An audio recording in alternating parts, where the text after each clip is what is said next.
Hi everyone. నిన్న మనం స్టాటిస్టిక్స్లో introduction నేర్చుకున్నాం కదా.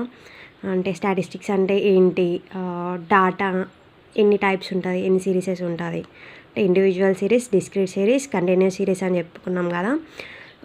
ఈరోజు మనం మీన్ మీడియన్ మోడ్ గురించి నేర్చుకుందామని చెప్పి అన్నాను. దానికంటే ముందు టాలీ బార్స్ అంటే ఏంటి, ఫ్రీక్వెన్సీ అంటే ఏంటి, ఫ్రీక్వెన్సీ డిస్ట్రిబ్యూషన్ అంటే ఏంటి, ఫ్రీక్వెన్సీ డిస్ట్రిబ్యూషన్ టేబుల్, వీటి గురించి నేర్చుకుందాం మనం ఇప్పుడు. ఓకే, ఇక్కడ చూసినట్టయితే మనకి గ్రేడ్స్ ఆఫ్ 30 స్టూడెంట్స్ ఇచ్చారు. ఒకరికేమో A grade, B grade, D grade, C grade, B అట్లా 30 స్టూడెంట్స్కి ఏ గ్రేడ్స్ వచ్చినాయి అని చెప్పి ఒక డాటా ఉంది. ఈ డాటాని చూడగానే మనకి క్లియర్గా తెలియట్లేదు. ఓకే, సో క్లియర్గా తెలియాలి అని అంటే మనం ఏం చేయాలి అని అంటే ఒక టేబుల్ ప్రిపేర్ చేయాలి. ఓకే, సో అది ఎట్లా చేయాలో చూద్దాం ఇప్పుడు. ఫస్ట్ మనం ఏం తీసుకుందాం, గ్రేడ్స్ తీసుకుందాం. గ్రేడ్స్ ఏమున్నాయి మనకి ఇక్కడ, ఏబిసిడి ఉన్నాయి. ఏబిసిడి అంతే కదా. ఇక్కడ గ్రేడ్స్ మనకి మొత్తం ఏబిసిడి ఉన్నాయి. ఆ గ్రేడ్స్ నేను ఇక్కడ తీసుకున్నాను. నెక్స్ట్ ఏం చేయాలి అంటే ఇక్కడ మనకి ఏ వచ్చింది, ఫస్ట్ మెంబర్కి ఏ వచ్చింది కాబట్టి ఏ దగ్గర నేను 1 పెట్టిన. నెక్స్ట్ బి దగ్గర ఒకటి, ఇట్లానే నెక్స్ట్ డి వచ్చింది, సో డి దగ్గర ఒకటి. నెక్స్ట్ సి ఉంది, సి దగ్గర. నెక్స్ట్ మళ్ళీ సి ఉంది, సి దగ్గర. నెక్స్ట్ బి ఉంది, బి దగ్గర 1. సి ఉంది, మళ్ళీ సి దగ్గర 1. ఏ ఉంది, ఏ దగ్గర 1. అండ్ మళ్ళీ ఏ ఉంది, ఏ దగ్గర మళ్ళీ 1. నెక్స్ట్ డి ఉంది, డి దగ్గర 1. నెక్స్ట్ బి ఉంది, బి దగ్గర 1. నెక్స్ట్ ఇంకో బి ఉంది, మళ్ళీ 1. నెక్స్ట్ సి ఉంది, సి దగ్గర 1. నెక్స్ట్ ఏ ఉంది, ఏ దగ్గర 1. మళ్ళీ ఏ ఉంది. ఇక్కడ చూడండి, ఇక్కడ ఆల్రెడీ 4 టైమ్స్ వచ్చింది కదా. నెక్స్ట్ 5th టైం వస్తే మనం దాన్ని క్రాస్ మార్క్ చేసుకోవాలి. ఓకే, 5th టైం వస్తే మనం దాన్ని క్రాస్ మార్క్ చేసుకోవాలి. నెక్స్ట్ ఏముంది, ఇక్కడ బి ఉంది, బి కూడా 5th టైం వచ్చింది మనకి, క్రాస్ మార్క్. నెక్స్ట్ మళ్ళీ బి ఉంది, తర్వాత మళ్ళీ ఇక్కడ 1. నెక్స్ట్ సి దగ్గర ఆల్రెడీ ఇది 4 టైమ్స్ వచ్చింది, 5th టైం క్రాస్ మార్క్ పెట్టుకోవాలి. నెక్స్ట్ డి 1 టైం, డి మళ్ళీ. Next A, next B, next C, D ఇంకో ఇక్కడ 4 టైమ్స్ వచ్చింది, 5th టైం క్రాస్ పెట్టుకోవాలి. నెక్స్ట్ మళ్ళీ డి వచ్చింది, ఒకటి పెట్టుకోవాలి. Next A, next B, next C, D, B. Okay, ఈ రకంగా మనకి ఇచ్చిన డాటా నుంచి ఇట్లా గ్రేడ్స్ వేసుకొని అవి ఎన్ని టైమ్స్ రిపీట్ అయినా తెలుసుకోవడానికి ఈ రకంగా నేను బార్స్ వేసాను. ఓకే, వీటిని మనం ఏమంటామంటే టాలీ బార్స్ అంటాం. ఈ రకంగా బార్స్ తీసుకొని మనం ఎన్నిసార్లు రిపీట్ అయ్యిందో చూస్తే దాన్ని ఏమంటాం, టాలీ బార్స్ అని చెప్పి అంటాం. ఓకే, ఇప్పుడు ఏం చేయాలి అని అంటే frequency or number of students, అంటే ఏ గ్రేడ్ వచ్చిన వాళ్ళు ఎంతమంది. ఇక్కడ మనం టాలీ బార్స్ వేసుకున్నాం కదా, ఇప్పుడు మనకి తెలిసిపోతుంది ఏ గ్రేడ్ వచ్చిన వాళ్ళు ఎంతమంది ఉన్నారు. ఇది 4 టైమ్స్ వచ్చిందని క్రాస్ మార్క్ చేసినాం కదా, అంటే ఇవి 5 + 2 7 మెంబర్స్, అంటే 1 2 3 4 5 6 and 7. నెక్స్ట్ బి వచ్చిన వాళ్ళు ఎంతమంది ఉన్నారు, 1 2 3 4 5 6 7 8 9. Next C grade 1 2 3 4 5 6 7. Next D 1 2 3 4 5 6 7. Okay, total ఎంత వచ్చింది ఇప్పుడు మనకి 30 వచ్చింది. ఓకే, దీన్ని మనం ఏమంటామంటే ఫ్రీక్వెన్సీ డిస్ట్రిబ్యూషన్ టేబుల్. దీన్ని ఫ్రీక్వెన్సీ డిస్ట్రిబ్యూషన్ టేబుల్ అని అంటాం.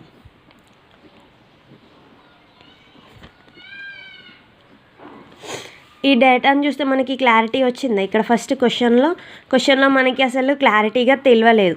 ఎప్పుడైతే మనం ఫ్రీక్వెన్సీ డిస్ట్రిబ్యూషన్ టేబుల్ క్రియేట్ చేసామో ఇప్పుడు మనకి క్లియర్గా తెలుస్తుంది. ఏమని, ఏ గ్రేడ్ వచ్చిన వాళ్ళేమో 7 మెంబర్స్ ఉన్నారు, బి గ్రేడ్ వచ్చిన వాళ్ళేమో 9 మెంబర్స్, సి గ్రేడ్ వచ్చిన వాళ్ళు 7 మెంబర్స్ అండ్ డి గ్రేడ్ వచ్చిన వాళ్ళు 7 మెంబర్స్. టోటల్ స్టూడెంట్స్ ఏమో 30 మెంబర్స్ ఉన్నారనే విషయం మనకి టేబుల్ని చూస్తే తెలుస్తుంది. ఈ రకంగా మనం ఇచ్చిన డేటా నుంచి టేబుల్ని క్రియేట్ చేస్తే దాన్ని ఫ్రీక్వెన్సీ డిస్ట్రిబ్యూషన్ టేబుల్ అని అంటాం. ఓకే, అండ్ ఇది ఏదైతే మనం డేటా కలెక్ట్ చేసామో వాటిని మనం వేరియబుల్స్ అని అంటాం. వీటిని వేరియబుల్ ఏబిసిడిని మనం ఏమంటామంటే వేరియబుల్స్ అని అంటాం. దీన్నే స్మాల్ ఎక్స్తో సూచిస్తారు. ఓకే, నెక్స్ట్ ఇట్లా మనం బార్స్ వేసుకున్నాం కదా, ఏ వేరియబుల్ ఎన్ని టైమ్స్ వచ్చిందో తెలుసుకోవడానికి మనం బార్స్ వేసుకున్నాం. దీన్ని ఏమంటాం టాలీ బార్స్ అని అంటాం. ఓకే, అండ్ ఇది ఎన్ని టైమ్స్ వచ్చిందో ఈ 7977ని ఏమంటారు ఫ్రీక్వెన్సీ అని అంటారు. ఇక్కడ ఫ్రీక్వెన్సీ అంటే ఏంటి? ఫ్రీక్వెన్సీ అంటే నెంబర్ ఆఫ్ టైమ్స్ రిపీటెడ్, అంటే ఒక వేరియబుల్ ఎన్ని టైమ్స్ రిపీట్ అయ్యిందో దాన్ని మనం ఫ్రీక్వెన్సీ అని అంటాం. ఈ ఫ్రీక్వెన్సీని మనం స్మాల్ ఎఫ్తో సూచిస్తాం. ఓకే, సో ఇది వేరియబుల్స్ అంటే మనం కలెక్ట్ చేసిన డేటాని వేరియబుల్స్ ఎక్స్ అని చెప్పి అంటాం. ఈ బార్స్ ఇట్లా వేసుకొని మనం అది ఎన్ని టైమ్స్ రిపీట్ అయిందో తెలుసుకుంటాం కదా, వీటిని ఈ బార్స్ని టాలీ బార్స్ అని చెప్పి అంటాం. నెక్స్ట్ ఒక వేరియబుల్ ఎన్ని టైమ్స్ అయితే రిపీట్ అయ్యిందో దాన్ని ఫ్రీక్వెన్సీ అని అంటాం. ఫ్రీక్వెన్సీని మనం స్మాల్ ఎఫ్తోని సూచిస్తాం. ఓకే, నెక్స్ట్ మనం ఏం నేర్చుకుందాం? స్టాటిస్టిక్స్లో మెయిన్గా మనకి ఏముంటుంది అని అంటే mean, median and mode. Okay, స్టాటిస్టిక్స్లో మనకి మెయిన్గా మీన్, మీడియన్, మోడ్ ఉంటాయి. ఓకే, సో ఫస్ట్ మీన్ అంటే ఏంటి? మీన్ అంటే ఇచ్చిన డేటాలో మనం యావరేజ్ని మీన్ అని అంటాం. ఓకే, ఇచ్చిన డేటా నుంచి యావరేజ్ని క్యాలిక్యులేట్ చేస్తే మనం దాన్ని మీన్ అని అంటాం. మీన్ని ఇక్కడ ఎక్స్ బార్తోని సూచిస్తాం. ఓకే, మీన్ని ఎక్స్ బార్ అని అంటారు.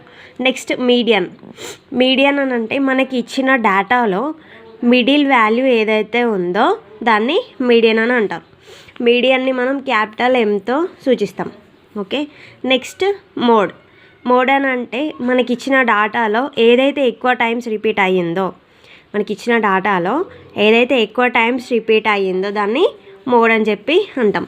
మోడ్ని మనం జెడ్తో సూచిస్తాం. ఓకే, మోడ్నేమో జెడ్తో, మీన్నేమో ఎక్స్ బార్తోని, మీడియన్ని క్యాపిటల్ ఎంతోని, మోడ్నేమో క్యాపిటల్ జెడ్తోని సూచించడం జరుగుతుంది. ఓకే, సో ఇవి మీన్, మీడియన్, మోడ్. ఫస్ట్ మనం మీన్ ఎలా క్యాలిక్యులేట్ చేయాలో చూద్దాం. ఓకే, చూడండి, మనకి మీన్ అనేది 3 టైప్స్ ఉంటుంది. ఓకే, మీన్ అనేది మనకి మెయిన్గా 3 టైప్స్ ఉంటుంది. అందులో ఫస్ట్ వన్ ఏంటి అంటే అరిథమెటిక్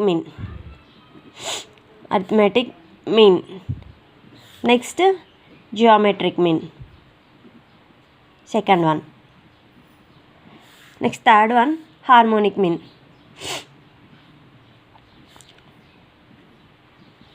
మీన్ అనేది మనకి 3 టైప్స్ ఉంటుంది: arithmetic mean, geometric mean and harmonic mean. First మనం అరిథమెటిక్ మీన్ ఎలా చేయాలో చూద్దాం. అరిథమెటిక్ మీన్ ఎక్స్ బార్తో సూచిస్తాం కదా మనం మీన్ అంటే. అరిథమెటిక్ మీన్ చూద్దాం ఫస్ట్. లాస్ట్ క్లాస్లో నిన్నటి క్లాస్లో నేను చెప్పాను కదా, మనకి డాటా అనేది 3 సిరీసెస్లో ఉంటుందని చెప్పి అన్నాను.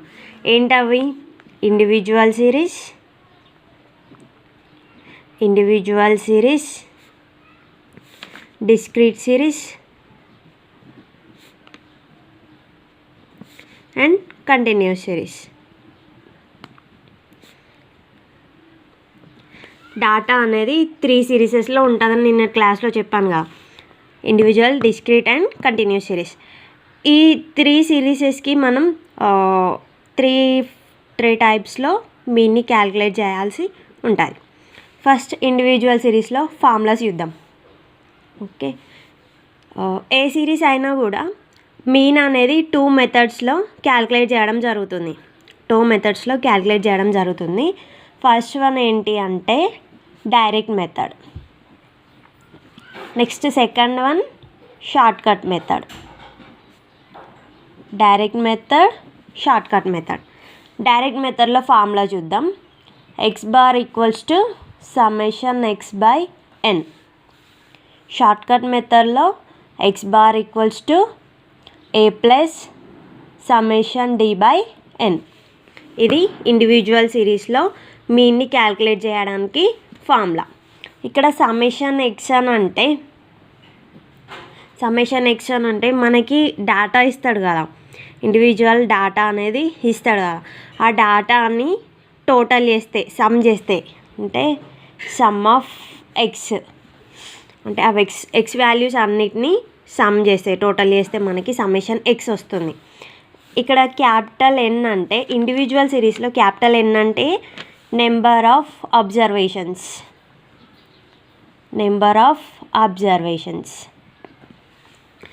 అంటే ఇప్పుడు ఇండివిజువల్ సిరీస్లో మనకి ఒక్కొక్కరి గురించి డేటా అనేది ఇస్తారు కదా.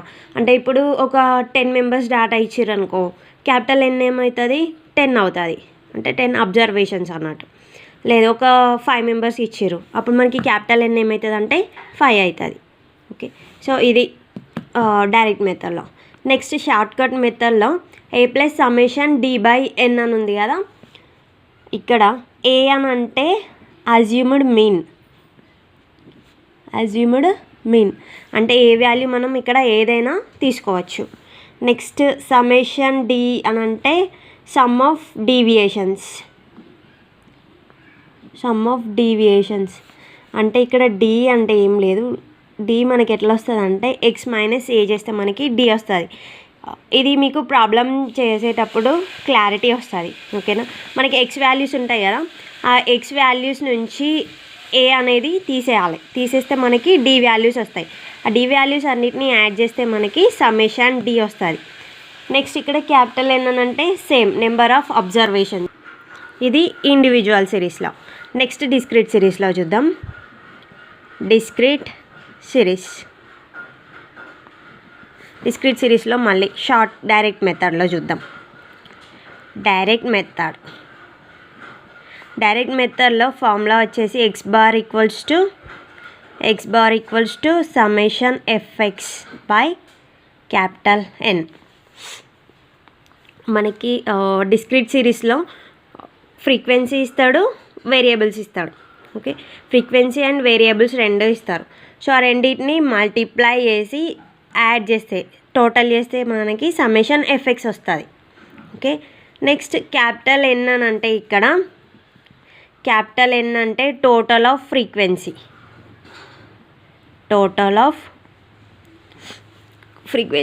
ఇక్కడ ఇండివిజువల్ సిరీస్లో క్యాపిటల్ ఎన్ అంటే ఏం చెప్పుకున్నాం మనం, క్యాపిటల్ ఎన్ అంటే నెంబర్ ఆఫ్ అబ్జర్వేషన్స్ అని చెప్పుకున్నాం.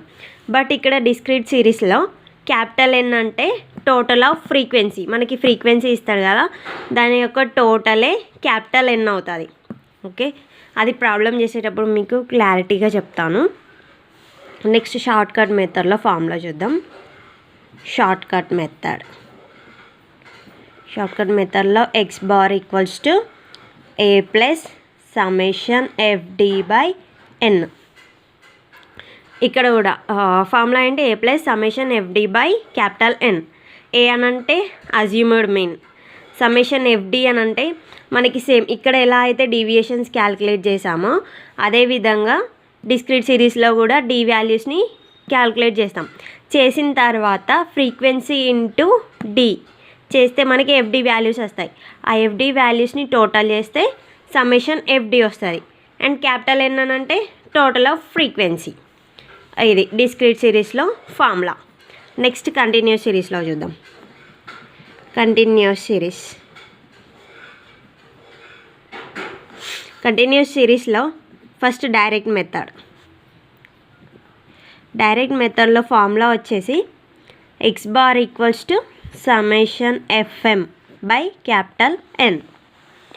ఇక్కడ ఎఫ్ అని అంటే ఫ్రీక్వెన్సీ, ఇక్కడ ఎం అని అంటే ఏంటి, ఎం ఈక్వల్స్ టు మిడ్ వాల్యూస్. మనకి కంటిన్యూస్ సిరీస్లో క్లాసెస్ ఉంటాయి కదా, అంటే 0 to 10, 10 to 20, 20 to 30 అని. ఆ క్లాసెస్లో అంటే 10 to 20కి మిడ్ వాల్యూ ఏమవుతుంది 15 అవుతుంది, 20 to 30కి 25 అవుతుంది. ఆ రకంగా మిడ్ వాల్యూస్ అన్నిటిని క్యాలిక్యులేట్ చేయాలి, వాటిని ఎం అని అంటాం. ఓకే, ఫ్రీక్వెన్సీ ఇంటూ ఎం చేస్తే మనకి ఎఫ్ఎం వాల్యూస్ వస్తాయి. ఆ ఎఫ్ఎం వాల్యూస్ని టోటల్ చేస్తే సమ్మేషన్ ఎఫ్ఎం వస్తుంది. నెక్స్ట్ ఇక్కడ ఎన్ అని అంటే same total of frequency. Continuous సిరీస్లో కూడా క్యాపిటల్ ఎన్ అని అంటే total of frequency. Next short cut మెథడ్లో ఫార్ములా చూద్దాము. షార్ట్ కట్ మెథడ్లో ఫార్ములా వచ్చేసి X bar equals to A plus summation FD1/N into C. A plus summation FD1/N into C. ఇది short cut మెథడ్లో ఫార్ములా. ఓకే, సో అర్థమెటిక్ మీన్ని calculate చేయడానికి ఇవి formulas మనకి. ఏంటి 3 టైప్స్ ఆఫ్ సిరీసెస్ ఉంటాయి కదా, individual series, discrete series and continuous series. ఈ 3 సిరీసెస్లో ఫార్ములాస్ డిఫరెంట్గా ఉంటాయి. ఒక్కొక్క సిరీస్లో మనకి మీన్ క్యాల్కులేట్ చేయడానికి 2 మెథడ్స్ ఉంటాయి, direct method and short cut method. So individual సిరీస్కి వచ్చేసరికి డైరెక్ట్ మెథడ్లో ఫార్ములా వచ్చేసి X bar equals to summation X/N and short cut మెథడ్లో formula X bar equals to A plus summation D/N. Next discrete సిరీస్లో direct మెథడ్లో X bar equals to summation Fx/N, short cut మెథడ్లో A plus summation FD/N. Next continuous సిరీస్లో direct మెథడ్లో X bar equals to summation Fm/N and then short cut మెథడ్లో X bar equals to A plus summation FD1/N into c. So ఇవి మనకి arithmetic mean calculate చేయడానికి formulas. మీరు ఏం చేస్తారనంటే ఈ formulas అన్నీ కూడా ఒక ప్లేస్లో రాసి పెట్టుకోండి, ఓకేనా. మీకు తర్వాత అన్ని ఫార్ములాస్ అన్నీ ఒక దగ్గర ఉంటే చదువుకోవడానికి మీకు యూస్ఫుల్గా ఉంటుంది. నెక్స్ట్ క్లాస్లో మనం అర్థమెటిక్ మీన్ ఎలా క్యాల్కులేట్ చేయాలో చూద్దాం, ప్రాబ్లమ్స్ చేద్దాం, ఓకేనా. సో ఈ వీడియో కనుక మీకు నచ్చినట్టయితే, నేను చెప్పింది మీకు అర్థమైతే ఈ వీడియోని లైక్ చేయండి, షేర్ చేయండి, సబ్స్క్రైబ్ చేయండి. Okay, thank you.